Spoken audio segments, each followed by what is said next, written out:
Hello my soul family, कैसे हैं आप सब। एंड आई होप आप सब अच्छे होंगे, सुरक्षित होंगे और अपना इनर वर्क ज़रूर कर रहे होंगे जहाँ पे भी होंगे। मैं आप सभी का बहुत बहुत स्वागत करती हूँ अपने इस चैनल में। थैंक यू सो मच मुझे इतना प्यार देने के लिए। And I am very glad कि मैं आपकी किसी भी तरीके से हेल्प कर पाती हूँ, चाहे वो कोई भी स्पिरिचुअल इंफॉर्मेशन शेयर करके हो या फिर टैरो कार्ड रीडिंग के थ्रू। अगर आपने मेरा ये चैनल अभी तक नहीं सब्सक्राइब किया है तो please like share and subscribe to the channel. And आप भी मुझे कमेंट सेक्शन में बता सकते हैं अगर आप मुझे कुछ भी बताना चाहते हैं तो चलिए आज का वीडियो शुरू करते हैं। और आज का वीडियो है पार्ट नंबर 24। जैसे कि हमने पिछले पार्ट में यानी कि पार्ट नंबर 23 में जाना कि 8400 BC में इजिप्शियन इन्वेजन हुआ था। तो यहाँ तक के हमने अभी तक पार्ट्स कवर कर लिए हैं, इवेंट्स कवर कर लिए हैं, समरी कवर कर ली है अटलांटिन कॉन्स्पिरेसी की टिल 8400 BC। ओके, सो आज के इस वीडियो में हम जानेंगे उसका नेक्स्ट इवेंट जो हुआ 7500 BC में, जो कि था नाइट्स टेम्पलर इन्वेजन। जैसे कि मैंने अपने पिछले पार्ट्स में आपको बताया था कि जो लूसीफेरन कवेनेंट था, जब लूसीफेरन कवेनेंट बना था उसमें एक जो पॉइंट्स रखे गए थे कि लूसीफेरन कवेनेंट का मतलब क्या था, वो सब मैंने आपके साथ डिस्कस किए थे। उसमें से एक पॉइंट ये था कि जितने भी अनुनाकी रेसेस हैं इनको अपनी एक सुपर रेस बनानी थी। ओके, सो जब इन्होंने सुपर रेस बनाने का ठाना, क्योंकि जब इनका स्टीलर एक्टिवेशन साइकिल होगा तब उस टाइम लाइन पे इनकी सबसे ज्यादा, इनकी जो रेस लाइन है, अनुनाकी रेस लाइन से, उनके पास सबसे ज्यादा जीन कोड्स होने चाहिए। बिकॉज जिनके सबसे ज्यादा जीन कोड होंगे वही प्लैनेटरी ग्रिड्स को कंट्रोल कर पाएंगे, वही उनको टेम्पलार को यूज कर पाएंगे। सो उन्होंने सुपर रेस बनाने का सोचा उस टाइम लाइन पे। ये लूसीफेरन कवेनेंट के अंदर एक पॉइंट था कि वो अपनी एक सुपर रेस बनाएंगे। ओके, सो जैसे कि 7500 BC में नाइट्स टेम्पलर इन्वेजन इन्होंने स्टार्ट किया। और ये इन्वेजन था बेसिकली हमारी जो स्टारगेट नंबर 11 है, यानी कि जो लोहास एटलांटिस है। ओके, यानी कि अब इस समय पे उसको आयरलैंड, इंग्लैंड, वेल्स और स्कॉटलैंड बोला जाता है। ये पहले लोहास एटलांटिस था। वहां पे हमारी माजी ग्रे लाइन वहां पे प्रेजेंट थी उस टाइम पे, यानी माजी ग्रे लाइन मतलब कि इंडिगोज। ओके, यानी स्टार सीड लाइन्स, यानी कि जिनके gene codes at least 24 to 48 strand DNA template है। ओके, ये अपग्रेडेड, वहां पे जो रेस लाइन्स थी वहां पे वो उस समय पे अपग्रेडेड गार्जियन रेस लाइन्स थी सीडेड। वो अपग्रेडेड सीड लाइन, अपग्रेडेड माजी ग्रेल किंग लाइन सीड थी, क्योंकि उनके अंदर भी अपग्रेडेशन किए गए थे, यानी कि अपग्रेड किए गए थे, उनके जीन कोड्स को अपग्रेड किया गया था और हायर जीन कोड्स बनाए गए थे उनके पिछली बार से। इनके जो जीन कोड्स अपग्रेड किए गए थे वो थे Celtic plus Druidic plus Sirius Egyptian plus Rama जो हिंदू लाइन्स हैं। इन सभी के DNA को मिलाकर के एक नई रेस लाइन क्रिएट की गई थी, जो कि अपग्रेडेड माजी ग्रेल किंग लाइन्स थी, जो सीड की गई थी in Lohas Atlantis on Stargate number 11। Okay, so यहाँ पे जो लूसीफेरन, मैं ऐसा बोल सकती हूँ, जो लूसीफेरन अनुनाकी रेसेस हैं, ओके, यानी कि जो Luciferian covenant Anunnaki race lines हैं, इन्होंने फोर्स ब्रीडिंग करना शुरू किया। ओके, इन्होंने फोर्स ब्रीड किया between Nibiruan Thoth Enki groups plus Pleiadian Samjase Nibiruan Anunnaki races plus Alpha Omega Centauri plus Marduk Necromiton Luciferian Anunnaki plus Anu Melchizedek Illuminati human lines plus Maji grail lines, जो कि upgraded version वहां पे present था Lohas Atlantis में, is equal to Luciferian super race इन्होंने बनाई, जिनका नाम था नाइट्स टेम्पलर। जो नाइट्स टेम्पलर का क्रिएशन हुआ था, जैसे मैंने आपको बताया कि इनकी फोर्स इंटरब्रीडिंग कराई गई थी इन सभी रेसेस के बीच में। सो उसमें थे सुमेरियन लार्सा किंग्स। ओके, सो जो लार्सा किंग्स थे, बेसिकली सुमेरियन लार्सा किंग्स, जैसे कि पिछले पार्ट्स में हमने सुमेरियन इन्वेजन में जाना है कि जो लार्सा किंग्स थे ये वही थे जो कि इनमें से एक इनॉक थे। ओके, ये अटलांटिस से ही आए थे। सो लार्सा किंग्स के बारे में हमने पिछले पार्ट्स में ऑलरेडी बात की है। Plus Egyptian Osiris, Isis, Horus, Cherub king lines, इनके बारे में भी हमने पिछले पार्ट में जाना है कि कैसे इजिप्शियन इन्वेजन हुआ था, तब ये रेस लाइन बन के आई थी। Plus Egyptian Midianite Hyksos king lines plus Indian Centaur king Anu Melchizedek Anunnaki race lines plus Celtic Druidic Atlantian Maji grail king lines. इन सभी की जीन्स को मिला करके एक सुपर रेस बनाई गई, यानी लुसिफेरियन सुपर रेस, जो कि थे नाइट्स टेम्पलर।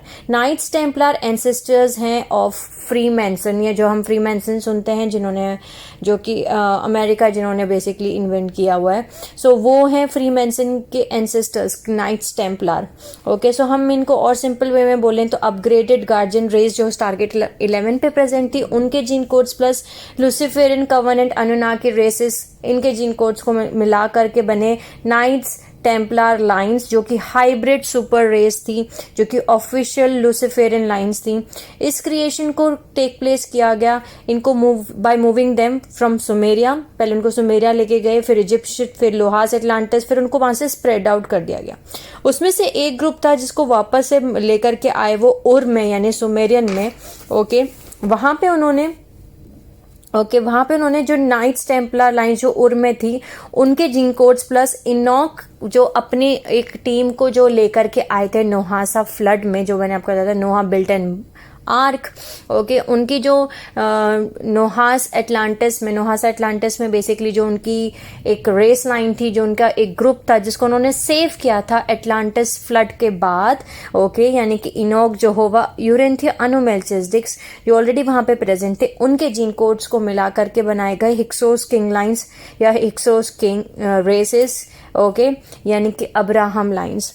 ये अब्राहम जो थे, जो हमने बाइबल में पढ़ा है, ये हिब्रूज नहीं थे। ओके, हिब्रू बेसिकली बहुत ही एक ancient one of the 12 tribes में से आती हैं, जो सीडिंग 1 और 2 में से हैं। और अब अभी तक हमने सीडिंग 1 सीडिंग 2 कंप्लीट कर लिया, तो आई थिंक आप सभी को पता है कि हिब्रूज कौन है। हिब्रूज हमारी 12 ट्राइब्स में से एक हैं, जो सीडिंग 1 में भी थे, सीडिंग 2 में भी थे। ओके, सो उसके बाद में जो नाइट्स टेम्पलर लाइन जो थी, ये ग्रुप, इसको वापस से, जैसे मैंने आपको बताया कि ये उर में लेके गए, डेजर्ट ट्राइब्स के नाम से भी जाना जाता है इनको। ओके, हिक्सोस रेस, इनके gene codes plus tribe 2 Hebrew people जो जेरूसलम में प्रेजेंट थे, क्योंकि वहां पे वॉर्टेक्स नंबर 2 है। ओके, वहां पे वॉर्टेक्स नंबर 2 है, जो 7 प्राइमरी वॉर्टेक्सेस हैं, यानी 7 चक्रास हैं। जैसे हमारे बॉडी के अंदर 7 चक्रास है, मेन 7 चक्रास, वैसे ही अर्थ के अंदर भी 7 चक्रास हैं। सो अर्थ का जो सेकंड चक्रा है, ओके, वो है जेरूसलम में। सो वहां पे प्रेजेंट है हिब्रू पीपल जो थे, वो ट्राइब 2, यानी हमारी जो 12 ट्राइब्स हैं, ओरिजिनल 12 ट्राइब्स के जो नाम है, वो मैं आपको नेक्स्ट वीडियोज में आपके साथ एक प्रॉपर अलग से वीडियो बनाऊंगी, जिसमें उन सभी के नाम बताऊंगी कि उनके नाम क्या है, एक्चुअल नेम क्या है। Okay, is equal to Midianite races, जिनको डेजर्ट रेसेस बोला जाता है, जिनको इजिप्ट भेजा गया था। और ये जो रेसेस थी, मिडियनाइट रेसेस, ये कैरी करती थी लेजेंड्स ऑफ नोहासा, बिकॉज ये जो मिडियनाइट्स थे, ये पार्ट थे उस ग्रुप का जिसको इनॉक ने सेव किया था from flood. Okay, so basically एक बार जब उनका क्रिएशन हो गया, उसके बाद ये उनको उर में लेकर के आए, और उसके बाद वो इजिप्ट में लेकर के आए। वहां इन्होंने जाकर के इजिप्ट में वापस इन्फिल्ट्रेट करने की कोशिश की, लेकिन इजिप्ट में इन्फिल्ट्रेट करना उतना आसान नहीं था, क्योंकि वहां पे scarab king lines already present थे। और ठीक है, और उनके साथ में कुछ निक्रोमेंटन्स भी जुड़ गए थे, जो कि इनको पसंद नहीं करते थे। ओके, सो एक डिविजन हो रहा था वापस इनके ग्रुप्स के बीच में, जो एक दूसरे के साथ ही लड़ रहे थे, और हाफ ऑफ द टाइम एक दूसरे के साथ ही लड़ते रहते हैं। सो जो मार्डुक लाइन्स थे, वो उनके वॉर चल रहे थे with Anunnaki race lines, because ये इन्वॉल्व नहीं होते किसी के साथ भी, जो मार्डुक लाइन्स हैं, बिकॉज मार्डुक लाइन्स जो हैं बेसिकली मार्डुक, लुसिफेरियन, अनुनाकी लाइन्स, ये इनकी जो जीन कोड्स हैं, ये pure Omicron Draconian race line से बन के आते हैं। ओके, सो ये one of the group Marduk Anunnaki के हैं, जो सिर्फ मार्डुक अनुनाकी और ओमिक्रॉन रेस लाइन से, और इनको कोई और नहीं पसंद आता। लाइक अब दूसरे लुसिफेरियंस इनको नहीं समझ में आते, बिकॉज जो दूसरे लुसिफेरियंस हैं वो ड्रेकोलियन एजेंडा नहीं फॉलो करते। ये इकलौते ऐसे हैं जो ड्रेकोलियन एजेंडा फॉलो करते हैं। ओके, अनुनाकी एजेंडा फॉलो नहीं करते, जबकि दूसरे लोग जो हैं वो लुसिफेरियन जो एजेंडा को फॉलो करते हैं, वो अनुनाकी एजेंडा फॉलो कर रहे हैं। सो ये था हमारा नाइट्स टेम्पलर इन्वेजन जो 7500 BC में हुआ। सो बेसिकली अब इस टाइम फ्रेम तक अनुनाकी रेसेस लीड कर रही थी, और उन्होंने अपनी एक सुपर हाइब्रिड रेस बना दी थी। ओके, जो कि थी नाइट्स टेम्पलर। इसके बाद जो नेक्स्ट इवेंट आता है वो है 5900 BC में, जिनको बोला जाता है सेंटोरियन वॉर्स। सो बेसिकली हो ये रहा था कि ड्रेकोलियंस जो थे वो नोटिस कर रहे थे कि जो अनुनाकीज हैं, ये आगे चल रहे हैं क्योंकि इन्होंने अपनी सुपर रेस ऑलरेडी बना दी है। ड्रैकोलियंस को पता था कि अनुनाकी जो है वो सभी को वाइप आउट कर देंगे, सबको डिलीट कर देंगे, यहाँ से हटा देंगे। ओके, ओमनिक्रॉन ड्रैकोलियंस को भी हटा देंगे। ओके, बिकॉज ये वो रेस है जिनके पास सुपर रेस है। अब जिसके पास सुपर रेस है वही अर्थ के प्लैनेट्स को कंट्रोल, अर्थ के बेसिकली टेम्पलार को, प्लानिटरी टेम्पलार को यानी टेम्पलेट्स को यूज कर सकता है, ग्रिड्स को यूज कर सकता है। सो इन्होंने इन्वेट करना शुरू किया हर जगह पे, और उस समय पे ये एक वो टाइमलाइन है जहाँ पे हम फर्स्ट टाइम जो है जो नाइबेरियन क्रिस्टिक डायोटिक ग्रिड है यानी NCD ग्रिड जो वर्क कर रही है, जहाँ पे हमें उससे फाइनली छुटकारा मिला, यानी फाइनल टाइम जब हमने क्रिस्टल्स वहाँ से हटा लिए। जहाँ पे अभी आपको स्टोनहेंज स्टोनहेंज है अभी इस समय पे इंग्लैंड में, वहाँ पे आपको पत्थर दिखाई देते हैं, स्टैंडिंग पत्थर स्टोनहेंज पे। वहाँ पे पहले क्रिस्टल्स हुआ करते थे, उसी को नाइबेरियन क्रिस्टल डायोटिक ग्रिड बोला जाता है। वहां से फाइनली 5900 BC में क्रिस्टल्स को फाइनली निकाल दिया गया था, गार्जियन रेसेस ने निकाल दिया था। जैसे मैंने आपको बताया कि वहां पे स्टैंडिंग स्टोन्स को यानी खड़ा कर दिया गया, वहां प्लेस कर दिया गया, और इनको प्लेस किया गया था ताकि वो ब्लॉक कर सके उस स्टफ को, यानी पत्थर जो है वो ब्लॉक कर सके उन स्टफ को जो इनर अर्थ से आ रही है, और वापस से वहीं पे भेजे जहां से वो अपराइट्स हैं ऊपर टॉप पे, ताकि वो एक अलाइनमेंट नहीं है, मतलब वो स्टीलर अरेंजमेंट्स के साथ ही अलाइनमेंट नहीं किया गया था। वो यही नहीं बताता कि स्टीलर अरेंजमेंट्स कब होंगे, ये एक्चुअली उसको किया इसलिए गया था कि ताकि वो फ्रिक्वेंसी ले सके एग्जैक्ट स्पॉट्स पे जहां जो कि फ्रीक्वेंसीज आ रही थी नाइबेरियन डायोटिक क्रिस्टल ग्रिड से इन पैरेलल अर्थ, यानी हमारे जो पैरेलल अर्थ है वहां पे भी नाइबेरियन क्रिस्टल डायोटिक ग्रिड्स लगाए गए हैं। सो वहां से वो वापस से फ्रीक्वेंसीज को भेजे, क्योंकि रॉक जो है कंड्यूसर है, ठीक है, कंड्यूसर है, और उसके ऊपर टॉप लगाया गया है। जब तक वो टॉप रहेगा तब तक जो है वो फ्रीक्वेंसीज नीचे से ऊपर की तरफ आएंगी और वापस से नीचे की तरफ दूसरी साइड चली जाएंगी जहां से वो आई हैं। सो वो रिवर्स कोड नहीं चला सकते। तो ये काफी टाइम तक अपराइट्स लगाए गए थे ताकि ये काम करेंगे जब तक अपराइट्स लगे हुए हैं उनके ऊपर। तो तब तक हमने ये, लेकिन काफी सारी इस चीज को लेके वॉर भी हुए हैं, क्योंकि हर कोई उन अपराइट्स को हटाना चाहता है उन जो टॉप पे लगे हुए हैं, ताकि वो उस ग्रिड को यूज कर सकें। सो बेसिकली जैसे मैंने आपको बताया कि ड्रैकोलियन से देख रहे थे कि अनुनाकी जो है वो लीड कर रहे हैं, क्योंकि उन्होंने अपनी एक सुपर रेस बना ली है, सुपर हाइब्रिड रेस बना ली है, और वो इस चीज को देख रहे थे। उस समय एक ग्रुप जिनका नाम था द सेंटोरियंस, वो यहाँ पे इन्वॉल्व हो गए। ओके, सेंटोरियंस जो हैं बेसिकली वो प्लानिटरी सिस्टम से आते हैं, जो कि प्लानिटरी सिस्टम का नाम है Alpha and Omega Centauri. Alpha and Omega Centauri जो है एक स्टार सिस्टम से ओके, सो ये एक स्टार सिस्टम्स है। अल्फा सेंटोरी को रेड किया गया था by the group of Marduk Anunnaki, यानी कि वो वहां पे गए थे मार्डुक अनुनाकी। जैसे मैंने आपको बताया कि मार्डुक लूसिफेरियन अनुनाकी रेसेस इकलौती ऐसी रेसेस है जिनके अंदर ओमनिक्रॉन ड्रैकोलियन जीन कोड्स हैं। उनका जो कॉम्बिनेशन है वो Omicron Draconians plus Anunnaki is equal to Marduk Luciferian Anunnaki. ये रेस लाइंस जो थी ये अल्फा सेंटोरी में गई थी, ये इन्होंने वहां पे रेड किया, और इन्होंने रेड किया वहां पे एक रेस थी जिनका नाम था पेनेटर। पेनेटर एक्चुअली वो रेस लाइन है जो कि फाउंडर रेस लाइन है, यानी पेगासाई, ओके, जो कि एक्चुअली पार्ट हॉर्स की तरह दिखते हैं। ओके, पेगासाई आपको पता है कि कैसे दिखते हैं, आप स्क्रीन पे भी देख सकते हैं। ये एक्चुअली पेनेटर हमारी फाउंडर रेसेस थी। इन रेसेस को उन्होंने वहां जाकर के रेड किया, और इन दोनों के जीन कोड्स को मिक्स करके बने लूसिफेरियन सेंटोर्स, जो कि हाफ हॉर्स और हाफ ह्यूमन, यानी आधे इंसान और आधे हॉर्स की तरह दिखते हैं। और यहीं से हमारे माइथोलॉजिकल क्रिएचर्स आते हैं, जो क्रिएचर्स जिनको हम अपने माइथोलॉजिकल में देखते हैं कि हाफ हॉर्स है, नीचे से हॉर्स है और ऊपर से ह्यूमन-एस्क है टॉप पे। ओके, सो ये वहां पे थे। ओके, इसके अलावा एक और रेस है ओमेगा सेंटोरी में, जिनको ब्लू सेंटोर्स बोला जाता है। ये वहां पे सबसे ज्यादा एंशिएंट रेस है, इनको कंसिडर किया जाता है सेंटोर्स। ओके, सो इनको सेंटोर्स बोला जाता है, इनको ब्लू सेंटोर्स भी बोला जाता है, और ये सबसे ज्यादा नेगेटिव रेस लाइंस हैं। ठीक है, ये यहाँ पे इन्वॉल्व नहीं होती हैं, बहुत कम इन्वॉल्व होती हैं, लेकिन उस टाइम पे, क्योंकि इनके दूसरे सिस्टम्स में ये रेड करती हैं, लेकिन उस टाइम पे हुआ ये कि 5900 BC पीरियड में जो सेंटोरियंस थे ये यहाँ पे इन्वॉल्व हो गए, क्योंकि जो मार्डुक ग्रुप था अल्फा सेंटोरीज में से, यानी जो लुसिफेरियन सेंटोर्स थे, ये जो है ये इन्वॉल्व हुए, ये गए इनके पास ओमेगा सेंटोरी के पास में, और इनको जाके बोला कि चलो आओ, इनको मोटिवेट किया कि आ जाओ चलो रेड करते हैं यहाँ पर। और उन्होंने स्टार्ट किया, मेजर रेड्स करने स्टार्ट कर दिए, और उन्होंने रेड करना शुरू किया India, Tibet, Russia, north America, और वो मास रेड्स कर रहे थे बेसिकली इस टाइमलाइन पे। ओके, और वो सब कुछ और ये वो रेस लाइन थी, जैसे मैंने आपको बताया कि ब्लू सेंटोर्स, ओमेगा सेंटोरी, ये बहुत ही नेगेटिव रेस लाइन है, प्लस ये बहुत इंटेलिजेंट रेस लाइन्स है। इस टाइम लाइन पे क्या हुआ था कि जो लूसीफर एंड अनुनाकी रेसेस हैं, इन्होंने ark of the covenant gold box को चुरा लिया था, स्टारगेट टूल्स को चुरा लिया था, जिससे कि ये अपना यूज कर सकते थे। ओके, सो इस समय पे उन्होंने अपना ये सब कुछ चुरा लिया था। Stargate arc of the covenant box इनके पास में था। अब आपको arc of the covenant gold box सभी को पता है कि वो क्या है, जिसके अंदर रॉड एंड स्टाफ टूल्स हैं।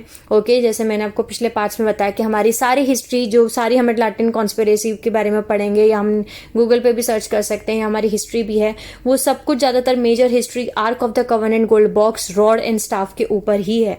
अभी तक आप सभी को पता होगा कि arc of the covenant gold box जो तक बताया गया है, उसके अंदर रॉड एंड स्टाफ जो है वो रखे गए थे। रॉड एंड स्टाफ जो हैं वो टूल्स हैं जिनके अंदर फ्रिक्वेंसीज हैं ऑफ डायमेंशन 1, 2 एंड 3। रॉड के अंदर डायमेंशन 1 एंड 2 एंड 3 की फ्रिक्वेंसीज हैं। ओके, एनर्जीज हैं। ओके, और स्टाफ के अंदर डायमेंशन 4, 5 एंड 6 की फ्रिक्वेंसीज हैं। सो इन दोनों को यूज करके आप कहीं भी आ जा सकते हैं। बेसिकली रॉड एंड स्टाफ को बेसिकली एज अ गिफ्ट दिया गया था। एक ये रॉड एंड स्टाफ टूल्स जो हैं वो स्टारगेट टूल्स हैं। इनके बारे में ऑलरेडी हमने पिछले पार्ट्स में जाना है, बट थोड़ा सा फिर भी जिन्होंने वो वीडियोस नहीं देखे हैं उनके लिए मैं फिर से बता देती हूँ इस वीडियो में। रॉड एंड स्टाफ टूल्स जो हैं वो स्टारगेट टूल्स हैं। इनको ये एक्टिवेट करते हैं कुछ चीज़ें प्लानिटरी और टेम्पलार में, यानी अर्थ की जो प्लानिटरी टेम्पलार है, अर्थ की जो टेम्पलार है, टेम्पलेट है, उसमें कुछ ना कुछ वो एक्टिवेट करते हैं, जिससे कि वो इनर अर्थ के अंदर आ जा सकते हैं। यानी इनर अर्थ के अंदर आना और जाना करने के लिए इन चीज़ों का यूज़ किया जाता था। और इन रॉड एंड स्टाफ टूल्स को, जो स्टारगेट टूल्स हैं, इनको एज अ गिफ्ट दिया गया था टू माजी ग्रेल किंग लाइन्स, यानी कि इंडिगो चिल्ड्रंस, यानी कि स्टार सीड्स, उन सोल्स को जो कि माजी ग्रेल किंग लाइन्स थी, इनको एज अ गिफ्ट दिया गया था by Sirius B Maharaji blue human races. Okay, जो हमारे Sirius B Maharaji blue human races हैं, ये वो रेसेस है जो हमारी यूनिवर्सल सिक्योरिटी टीम में से आते हैं, जो टारगेट नंबर 6 के यूनिवर्सल सिक्योरिटी टीम है। ओके, सो इनको ये गिफ्ट दिया गया था ताकि वो इनर अर्थ के अंदर आ जा सके, यहाँ अर्थ पे से और इनर अर्थ के अंदर जब भी वो चाहते हैं तब। ओके, सो हमेशा से पूरी हिस्ट्री में arc of the covenant box जो है उसको चुराने की कोशिश की जाती है। और वो आप सारी हिस्ट्री अभी तक आप देखेंगे आगे भी कि इसी के ऊपर है कि कैसे कभी किसी ने वो टारगेट टूल्स जो हैं वो चुरा लिए हैं, यानी कि आर्क ऑफ द कवेनेंट जो गोल्ड बॉक्स है वो किसी ने ले लिया, देन फिर किसी ने उसको रिट्रीव कर लिया, फिर इधर से फिर किसी ने चुरा लिया, फिर हमारी गार्जियन रेसेस ने फिर से रिट्रीव कर लिया। सो 5900 BC में जो Lucifer and Anunnaki race lines थी, इन्होंने ark of the covenant gold box जो था वो फिर से चुरा लिया। ओके, और स्टारगेट टूल्स जो बेसिकली थे उसके अंदर, यानी कि रॉड एंड स्टाफ, वो दोनों यानी पूरा का पूरा बॉक्स उनके पास में था। उस समय पे जैसे मैंने आपको बताया कि इन्होंने रेड करना शुरू किया यहाँ पे आकर के सेंटोरियंस ने, और वो क्या चाहते थे कि वो सबका जो भी उनको नहीं चाहिए उन सबका ही वो उनको सब कुछ डिलीट करना था। सबसे पहले तो उनको अनुनाकी से छुटकारा पाना था, सेकंड उनको कंट्रोल लेना था क्रिस्टल ग्रिड, यानी कि जो नाइबिरू क्रिस्टल डायोटिक ग्रिड है उसका कंट्रोल लेना था। उसके बाद में उनको यहाँ पोल शिफ्ट करके सारे ह्यूमंस को हटाना था। ओके, ताकि वही उनका ऑब्जेक्टिव था। सो वो इतना ज़्यादा बैड पीरियड था उस टाइम में, particularly in areas of Tibet and India, क्योंकि वहाँ इन्फिल्ट्रेशन बहुत ज़्यादा, यहाँ पे इन्फिल्ट्रेशन बहुत ज़्यादा हो रहा था, इतना ज़्यादा कि वो ऑलमोस्ट एंजेलिक ह्यूमन ट्राइब्स जो यहाँ पे प्रेजेंट थी उनका मर्डर कर चुके थे। और यहाँ पे सिर्फ और उन्होंने ये भी पता लगा लिया था कि कैसे arc of the covenant gold box के जो सिक्योरिटी कोड्स हैं वो क्या है, उनको कैसे ओपन किया जा सकता है। सो अब वो यूज कर सकते थे उन टूल्स को जो उनके अंदर थे, रॉड एंड स्टाफ, उनको यूज कर सकते थे विद नाइबिरू डायोटिक क्रिस्टल ग्रिड, जिसकी वजह से वो पोल शिफ्ट कर सकते थे और उसके बाद जो उनको करना था वो कर सकते थे। इसलिए 5900 बीसी में सेंटोरियन वॉर्स ब्रोक आउट हुए। ये वॉर इतना ज़्यादा हाई लेवल पे गए, जैसे मैंने आपको बताया कि उनके पास ऑलरेडी पूरा ark of the covenant box आ गया था और उसको ओपन करने का क्या चाबी है वो भी उनको पता चल गया था। ओके, सो साइरस बी महाराजी रेसेस जो थी, जो ब्लू ह्यूमंस जैसे मैंने आपको बताया, जो गार्जियंस इस टारगेट नंबर 6 की, ओके, ये आई और फ्लीट में, और उन्होंने यहाँ पे स्टार वॉर्स होने शुरू हो गए। लिटरली यहाँ पे स्टार वॉर्स हुए और फॉर्चुनेटली किस्मत से जो साइरस बी महाराजी रेसेस हैं वो जीती और उन्होंने इनसे हमें छुटकारा दिलाया बेसिकली। इनसे हमें छुटकारा दिलाया और वो आर्क ऑफ द कवेनेंट जो बॉक्स था वो वापस से गार्जियन रेसेस के पास में आया। ओके, सो ये थोड़ा सा पार्शली रिकॉर्डेड है हमारे महाभारत टेक्स्ट बुक्स में। सो ये जो हम महाभारत में सुनते हैं बेसिकली ये पूरा का पूरा इंसिडेंट जब कृष्ण भगवान ने प्रॉपर एयर स्ट्राइक्स की थी, एयर रेड्स हुए थे, उन्होंने पूरा वो जो ताकि वो स्टॉप कर सकें, यानी रोक सकें लूसीफेरियंस को, ताकि वो आर्क ऑफ द टूल्स को यूज ना करें। ये सब कुछ वही इंसिडेंट है जो हमारे महाभारत में लिखा गया है टेक्स्ट। ओके, सो ये वही है। सो जैसे मैंने आपको पहले भी बताया था कि जो विष्णु जी हैं वही हमारे साइरस बी महाराजी रेसेस है, जिनको ब्लू ह्यूमंस बोला जाता है, जो हमारे गार्जियंस हैं। ओके, जो यूनिवर्सल सिक्योरिटी टीम के गार्जियंस हैं, जो टारगेट नंबर 6 के गार्जियंस हैं। ओके, सो उस टाइम पे वो आए थे यहाँ पे, उन्होंने एयर रेड्स किए और उस arc of the covenant box को वापस से रिट्रीव किया गया और वापस से उनको गार्जियंस को वापस से दे दिया गया। ओके, ये हमारे महाभारत में लिखा गया है। ओके, सो अब जब वापस से हमें वो बॉक्स मिल गया तब उस समय पे उनके अंदर जो सिक्योरिटी सील्स लगाई गई थी, जो चाबियां लगाई गई थी जिनसे वो arc of the covenant box open होता था, उनको वापस से रिकैलिब्रेट किया गया और उन पे नई सील्स लगाई गई ताकि जो ओल्ड कोड्स हैं, यानी पुराने जो कोड्स हैं, उनसे वो arc of the covenant box open ना हो सके। सो ये था हमारा सेंटोरियन वॉर्स। ओके, जो कि हुआ 5900 बीसी में। इसके बाद में नेक्स्ट इवेंट आता है जो है 3650 बीसी का, जो कि है मायन रेड्स। मायन रेड्स में क्या हुआ है अब हम वो जानते हैं। सो बेसिकली इन 3650 बीसी इजिप्ट में जो है ऑलरेडी थॉट एंड की लाइन्स हो रही थी, वहाँ पर स्कैरब किंग लाइन्स जो थी वो थी, वहाँ पे मार्डुक ओमनिक्रॉन रेन लाइन्स थी। ओके, ये सब क्योंकि वहाँ पे सेथ ब्रदरहुड इजिप्ट में फैल रहा था। ये वही लाइन्स है क्योंकि यहीं से वो सेथ टीचिंग्स आती हैं, सेथ ब्रदरहुड से, जो कि ड्रेकोलियन लाइन है, मार्डुक ओमनिक्रॉन ड्रेकोलियन लाइन्स। ओके, सो यहाँ पे डोमिनेट कर रहे थे ये लोग सेथ ब्रदरहुड, यानी कि मार्डुक ओमनिक्रॉन ड्रेकोलियन लाइन, ये वहां पे डोमिनेंट थे और ड्रेकोलियन इन्फ्लुएंस जो था अब ज्यादा स्ट्रांग हो रहा था सेंटोरियन वॉर्स के बाद में। ओके, सो यहाँ पे डिसाइड किया थॉटेंग की ग्रुप ने, ओके, कि चलो कहीं और जाके रेड करते हैं। तो उन्होंने चूज किया in the civilization of Mayans over the Central America, और उस एरिया में जहां पे अभी साउथ और नॉर्थ अमेरिका वहां पे रीजन है, क्योंकि वहां पे टारगेट के तो थिंग्स हैं। सो बेसिकली थॉट ग्रुप जो था ये वहां पे चले गए और थॉट ही जो थे वो वही थे जो कि मायन गाय हैं, क्वासिक्वाडल, ये वहां पे आए इन्फिल्ट्रेशन करना, बिकॉज इनको इजिप्ट में ये सर्वाइव नहीं कर पा रहा था, इनका ग्रुप वहां से इनको निकाला जा रहा था basically by Draconian races. Okay, so इन्होंने रेड करना शुरू किया मायन रेसेस को, एस्टेक सिविलाइजेशंस को।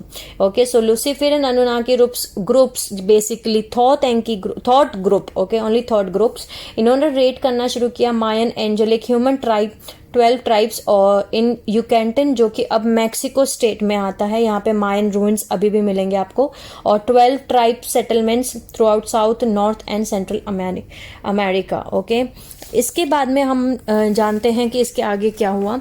जैसे मैंने आपको बताया कि लूसीफेरियन अनुनाकी रेड करना शुरू किया। ओके, सो जैसे मैंने बताया आपको, इन्वेजन स्टार्ट हुए, मूव होना, okay, central America, south America में, और उसके बाद वो डाउन में गए यानी नॉर्थ अमेरिका में, जहाँ पे हमारी ट्राइब्स थी। वहाँ पे बहुत सारी ट्राइब एरियाज हैं। एरिजोना एरिया जो आता है वहाँ पे हमारी वोटेक्स नंबर 1 है, वहाँ पे जो कनेक्ट करती है टारगेट नंबर 1 से। ओके, सो कोई भी वोटेक्स साइट्स जो है प्राइमरी सीड साइट्स नहीं होती थी, सीड साइट्स नहीं हुआ करती थी, बट ये वो साइट्स थी जहां पे एक बार पॉपुलेशन स्प्रेड किया जाता था, उसके बाद वहां पे एक किसी को भेजा जाता था कि वो उस एरिया को गार्ड करे। ठीक है, सो ये वहां पे भेजे गए थे, हमारी गाइज वहां पे थे, यानी हमारे जो गार्जियन रेसेस हैं उनको वहां पे भेजा गया था in painted desert area of Arizona. Okay, so originally जो थे वो वहां पे ट्राइब वहाँ पे ट्राइब्स थी जो कि लेमोरिया से आई थी, उनको वहाँ पे भेजा गया था। बाकियों को जो कि ग्रोअल पॉइंट भेजा गया था जो कि सेरोस्टा फ्लोरिडा में थे। ओके सो ये वो रेसेस थी जो कि एक्चुअली सेमिनोल बोला जाता है, जिनको सेमिनोल इंडियंस बोला जाता है, जिनके जो हम आगे जाके जानेंगे कि कैसे इनका भी प्रॉपर मर्डर किए गया है। आगे जाके काफ़ी आगे इंसिडेंट है जिसमें हम जानेंगे कि कैसे इनका भी मर्डर किया गया। ओके सो सेमिनोल इंडियंस जो कि डिसेंडेंट्स थे इन गाइज के। ओके जब यहाँ पे थॉट गाइज आए, उन्होंने रेड करना शुरू किया सारे ट्राइबल पीपल एरियाज को, तब वहाँ पे जितने भी एंजेलिक ह्यूमन ट्राइबल पीपल थे और इन्फिल्ट्रेट करना शुरू किया डिफरेंट ग्रुप्स को। सो सभी के सभी इन्फिल्ट्रेट नहीं हुए। ओके लेकिन वहाँ और ऐसा भी नहीं था कि वो एरिया पूरी तरीके से वाइप आउट कर दिया था उन्होंने, ह्यूमन प्रेजेंस वहाँ बचा ही नहीं था, ऐसा नहीं था। लेकिन उन्होंने वहाँ की जो स्टोरीज थी, वहाँ का जो क्रिएशन था, वहाँ की जो रेस आइडेंटिटी थी, वो सब कुछ ले ली और बताया कि हम कुछ और हैं, डिफरेंट है। और हम क्योंकि हम भूल चुके थे, और हम क्यों भूल चुके थे, ये वो एरिया, ये वो इवेंट है जो इसके नेक्स्ट इवेंट आता है जो है 3470 BC का, जो कि है बेबीलोन मैसेकर। बहुत ही इंपॉर्टेंट इवेंट बेबीलोन मैसेकर, जो कि क्योंकि ये वो टाइमलाइन है बेबीलोन मैसेकर, ये वो इवेंट है जहाँ से हमारी लैंग्वेज स्क्रैम्बल्ड हो गई है। हम तब से बैबल कर रहे हैं, यानी बैबल का मतलब है जैसे एक छोटा बच्चा बैबल करता है। ओके तब से बैबल कर रहे हैं, हमें नहीं पता कि एक्चुअली क्या हुआ है, हमारी मेमोरीज को क्या हुआ है, हमारी लैंग्वेजेस को क्या हुआ है, क्यों, और हम सब एक दूसरे से क्यों नफरत करते हैं, और हम सब एक दूसरे से लड़ क्यों रहे हैं, हमें कुछ नहीं पता। ओके हमें नहीं पता कि एक्चुअली ये सब कुछ हो क्या रहा है और क्यों शुरू हुआ। ओके क्यों लड़ाई शुरू हो गई, क्यों हिंदू मुस्लिम शुरू हो गया, क्यों गोरा काला शुरू हो गया, क्यों हमारी मेमोरीज को हमें डिलीट कर दिया गया, हमें कुछ याद क्यों नहीं है, ये सब कुछ, और हमारी लैंग्वेजेस एकदम अलग क्यों है, ये सब कुछ इवेंट शुरू हुआ बेबीलोन मैसेकर। ओके सो ये हम इवेंट है जो बहुत ही इंपॉर्टेंट इवेंट है बेबीलोन मैसेकर का। ओके सो अब जानते हैं बेबीलोन मैसेकर में क्या हुआ। सो बेसिकली इन 3470 BC यहाँ पे जो लूसीफेरियन टीम्स थी, ओके यानी कि लूसीफेरियन कवर्नेंट रेस लाइंस जो थी, ये इनको मदद की गई गैलेक्टिक फेडरेशन, जो हमारे फ्रेंड्स हैं, ठीक है, ये हमें बताते हैं कि ये हमारे फ्रेंड्स हैं। ओके गैलेक्टिक फेडरेशन, इन्होंने मोटिवेट किया लूसीफेरियन टीम्स को कि चलो, तब उस समय पे इन्होंने फाइनली एमरल्ड कवर्नेंट छोड़ दिया है, यानी कि जो गैलेक्टिक फेडरेशन है वो 3470 BC में डिफेक्ट हो चुके हैं ऑलरेडी। उन्होंने एमरल्ड कवर्नेंट खत्म कर दिया, अपनी जो लॉयल्टी थी इनकी एमरल्ड कवर्नेंट रेसेस के लिए उन्होंने वो छोड़ दी है। ओके सो ये रन करते हैं लूसीफेरियन एजेंडा, और इनको आप इंटरनेट पे देख सकते हैं। इनके पास बहुत सारे चैनल्स हैं, इनकी बिल्कुल ऑर्गेनाइज टीम्स, इनके बहुत सारे चैनल्स हैं, और इनके चैनल्स आप सुन सकते हैं। ज़्यादातर ये बिल्कुल आपको वैसे बात करेंगे कि dear galactic family, okay we are galactic federations. Okay so ये वही हैं जो एक्चुअली अनुनाकी रेस लाइन्स हैं जो एमरल्ड कवर्नेंट में नहीं है। ओके सो ये इन्होंने कोशिश की, वो हर एक उस चीज़ का इन्होंने कोशिश की बेसिकली उन ग्रुप्स का पीछा छुड़ाने की जो वहाँ पे उस समय पे बेबीलोन एरिया में प्रेजेंट थी। ओके बेबीलोन एरिया जो है वो पास में है स्टारगेट नंबर 10 के। स्टारगेट नंबर 10 मैंने पिछले पार्ट में आपको बताया कि बहुत ही इंपॉर्टेंट स्टारगेट है फॉर ड्रेकोलियंस, क्योंकि वो डायमेंशन 10 से कनेक्ट होता है। सो स्टारगेट नंबर 10 पे ड्रेकोलियंस वो बहुत, मतलब उनके लिए बहुत इंपॉर्टेंट है, और क्योंकि वो ड्रेकोलियंस के लिए बहुत ज़्यादा इंपॉर्टेंट है, इसलिए अनुनाकी के लिए भी बहुत ज़्यादा इंपॉर्टेंट है। सो जो बेबीलोन एरिया है वो पास में आता है स्टारगेट नंबर 10 की। ओके स्टारगेट नंबर 10 पे ऑलरेडी बेबीलोन एरिया में ऑलरेडी, जो बेबीलोन एरिया है जो स्टारगेट नंबर 10 के पास में था, वहां पे ऑलरेडी मार्डुक अनुनाकी जो थे उन्होंने बेबीलोन एरिया पे अपना बेसिकली कब्जा कर रखा था। उनके अंडर में बेबीलोन एरिया आता था, Marduk Anunnaki race lines. Okay so ये वो एरिया था जहाँ पे मेक श्योर करना था इन रेस लाइंस को, लूसीफेरियन अनुनाकी रेस लाइंस को, कि उनका कंट्रोल हो ताकि वो अनुनाकी एजेंडा फॉलो कर सकें। ओके सो वहाँ पे प्रॉब्लम्स होना शुरू हुई उनको मार्डुक ग्रुप्स के, क्योंकि वहाँ पे मार्डुक ग्रुप्स थे, यानी सिथ मार्डुक ग्रुप्स, ड्रेकोलियन मार्डुक अनुनाकी, और वो चाहते थे कि ये इनसे पीछा छुड़ाया जाए और ताकि वो अपना एडवांस कर सकें अपने एजेंडा को। ओके यानी अनुनाकी रेस लाइंस और अपने एजेंडा को आगे बढ़ा सके। ओके सो हुआ ये कि उन्होंने arc of the covenant federation और लुसिफेरियन पैलिडियन नेब्रून अन्युनाकी रेसेस जो थी, इन्होंने वापस से arc of the covenant gold box को चुरा लिया, जिसके अंदर रॉड एंड स्टाफ दोनों थे, और इन्होंने अपना शुरू किया वर्ल्ड डोमिनेंट एजेंडा। ओके, जो ark of the covenant gold box है वो उन्होंने कैसे चुराया था, क्योंकि उन्होंने रेड करने शुरू किए, किल करना यानी मारना शुरू किया, माजी ग्रे लाइन प्रीस्ट को, उनके टेम्पल्स को रेड करना शुरू किया। ओके, वहां उनको मारना शुरू किया जो इनके गार्जियंस थे। वहां पे उन्होंने जो ark of the covenant gold box था ये अपना ले लिया, उसको उन्होंने यूज किया CDT प्लेट 11 के साथ में, क्योंकि वो थॉथ एंकी के पास में थी। जैसे हम जानते हैं थॉथ एंकी के पास में CDT प्लेट 11 थी, जो उन्होंने स्टोल यानी उन्होंने चुराई थी अटलांटिस में। उन्होंने CDT प्लेट 11 अपने पास में रखी थी, लेकिन 1999 में CDT प्लेट 11 हमारे पास में वापस से आ गई है। गार्जियन रेसेस ने वापस से रिट्रीव कर ली है, अब हमारे पास में ही है CDT प्लेट 11। लेकिन उस टाइम फ्रेम पे उन्हें CDT प्लेट 11 उन लोगों के पास में थी, सो उन्होंने CDT प्लेट 11 को यूज किया।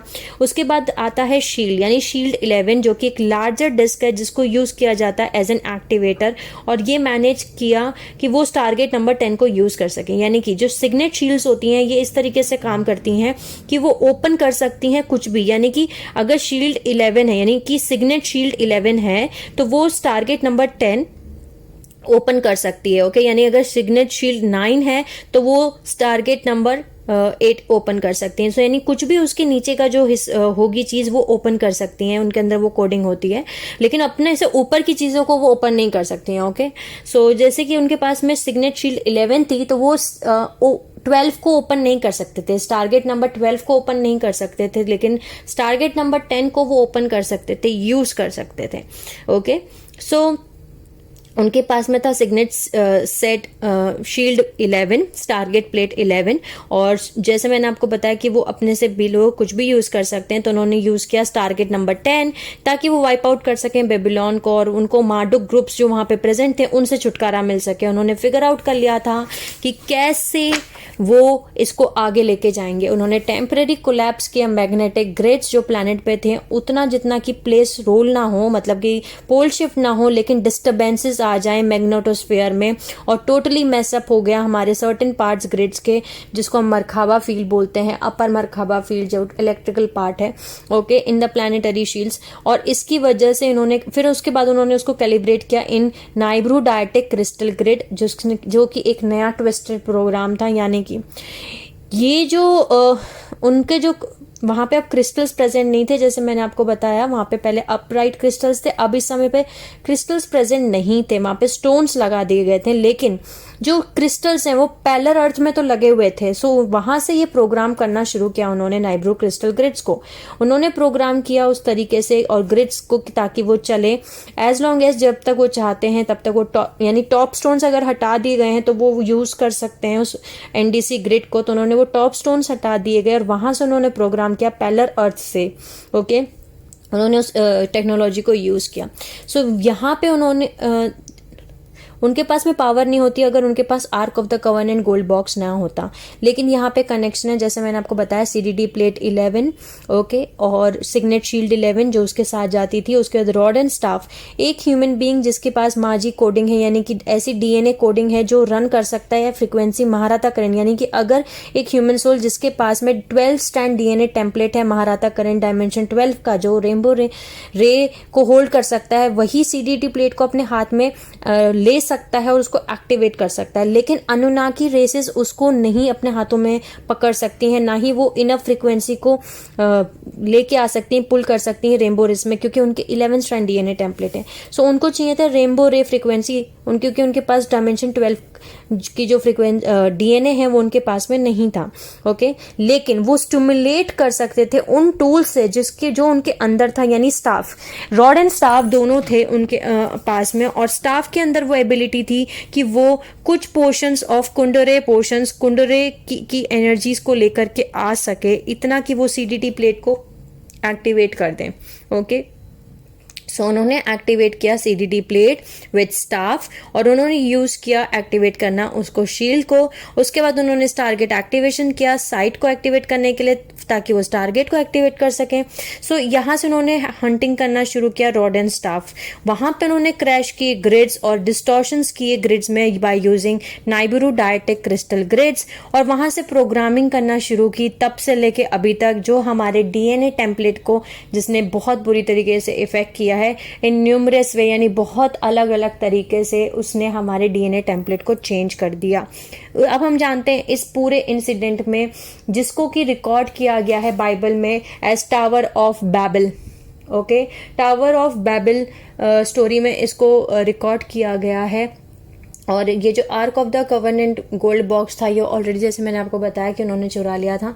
सो इस पूरे इंसिडेंट में जो है इन्होंने इस पूरे इंसिडेंट में जो कुछ हुआ उसकी वजह से हमारे DNA के अंदर क्या म्यूटेशंस और क्या खराबियां हैं वो हम जानते हैं। बिकॉज ऑफ इस म्यूटेशंस क्योंकि उन्होंने प्रोग्रामिंग करनी शुरू कर दी थी नाइबिरू डायटेक क्रिस्टल ग्रिड से, जिसकी वजह से जो हमारी कुंडलिनी एनर्जी है, कुंडलिनी फ्लो है वो ब्लॉक हो गई। पहले हमारी नेचुरल कुंडलिनी अवेकनिंग होती थी लेकिन उसकी वजह से इस डिस्टॉर्शन की वजह से हमारी नेचुरल कुंडलिनी अवेकन नहीं होती थी क्योंकि ये ब्लॉक करती थी DNA स्ट्रैंड्स को, जिसकी वजह से सील्स को वो रिलीज नहीं होते थे, जिसकी वजह से आप अपनी सर्टेन पार्ट्स ब्रेन के ब्लॉक होते थे, यानी आपका पाइनल ग्लैंड आपके अंदर बॉडी में केमिकल सिस्टम्स और हार्मोन सिस्टम्स बहुत डिफरेंटली काम कर रहे थे और बॉडी जो है पहले के कंपैरिजन में और जल्दी कंपैरेटिवली मर जाती थी। यानी कि पहले अगर हमारी एज 400-500 साल हुआ करती थी तो इस इंसिडेंट के बाद यानी बेबीलोन मैसेकर के बाद में हमारी जो एज थी वो 100 ईयर्स रह गई, यानी 175 to 100 ईयर्स हो गई, हमारी एज और घट गई। ओके, क्योंकि हमारी बॉडी जो हार्मोनल सिस्टम्स थे, जो केमिकल सिस्टम्स थे वो बहुत डिफरेंटली काम करना शुरू कर दिया इन्होंने, जो नॉर्मली अलग तरीके से काम कर रहे थे पहले। इसने हमारे इस पूरे इंसिडेंट ने हमारे साइकिक सेंसेस को ब्लॉक किया। इसकी वजह से जो है लिटरली जेनेटिक पोटेंशियल जो हमारी रेस लाइन के पास था वो हमसे छीन लिया गया। ओके, एंजेलिक ह्यूमन रेस जिनके पास जीन कोड्स का पोटेंशियल था, जो हमारे जीन्स में पोटेंशियल था, जो हमारे DNA में पोटेंशियल था, उनमें से आधी चीज़ें हमारे पास से निकाल ली गई, ले ली गई बेसिकली।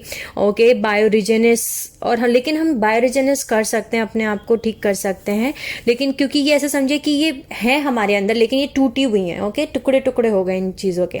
तो टेम्पलेट्स फ्रेगमेंट हो गए जिसकी वजह से हम जंग DNA देखते हैं, जहां पे एक्चुअली ये बेबीलोन मैसेकर के बाद ऐसा हुआ कि हमारा जंग DNA बन गया। ओके, DNA टेम्पलेट जो थे वो टूट गए, फ्रेगमेंट हो गए क्योंकि टेम्पलेट ही डिस्ट्रॉय हो गई।